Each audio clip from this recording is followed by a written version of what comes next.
tous, donc on se retrouve aujourd'hui pour une nouvelle vidéo et donc ce sera un tuto pour vous montrer comment réaliser une Pokéball version steampunk. Donc je vous laisse tout de suite avec le tuto pour le réaliser. Donc dans un premier temps, vous allez prendre de la pâte couleur noire, de la pâte couleur rouge et de la pâte couleur argentée. Donc vous voyez que les ronds sont identiques.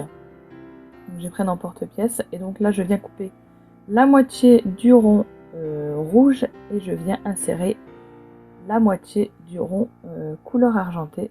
Je viens couper un petit peu. Ensuite, je viens prendre un emporte-pièce beaucoup plus petit. Et je viens faire l'emporte-pièce. Ensuite, à l'aide de mon scalpel, je vais enlever le milieu et les petites bandes que j'ai fait. Alors les petites bandes, c'est tout simplement pour pouvoir voir le noir par la suite.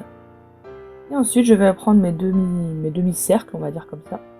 Et je viens les positionner sur le noir. Donc le rouge en haut et l'argenté sur le bas. Veillez bien à laisser un petit espace entre les deux. Ensuite, vous reprenez la pâte argentée, vous venez faire un cercle plus petit que le milieu que vous venez de faire et vous les videz également encore avec un emporte-pièce rond plus petit. Vous le positionnez donc au milieu. Veillez bien à ce que ce soit bien au milieu. Et vous remettez bien les bords pour les faire bien arrondis. Ensuite, vous faites exactement la même chose mais avec un tout petit emporte-pièce.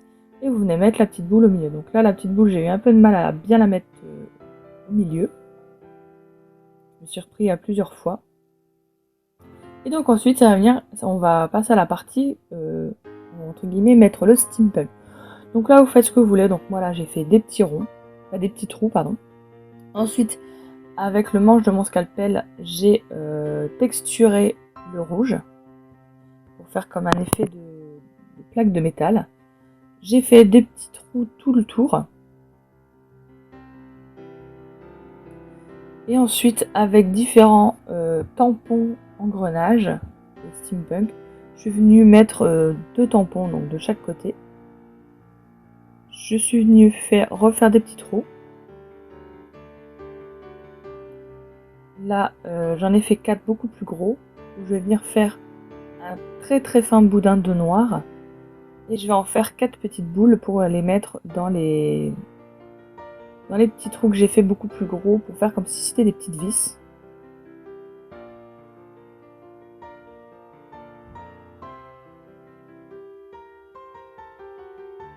Et ensuite, avec ma lame, j'ai fait le trait de la vis. Ensuite, avec un autre tampon, je suis venue faire un tampon dans le rond du milieu. Donc là, je suis venue gratter en fait. Pour pareil, donner cet effet de métal usé. Et donc là, j'ai refait 2 petits trous de chaque côté, à côté des engrenages que j'avais fait. Et avec un troisième tampon, je suis venue faire un petit tampon sur le milieu.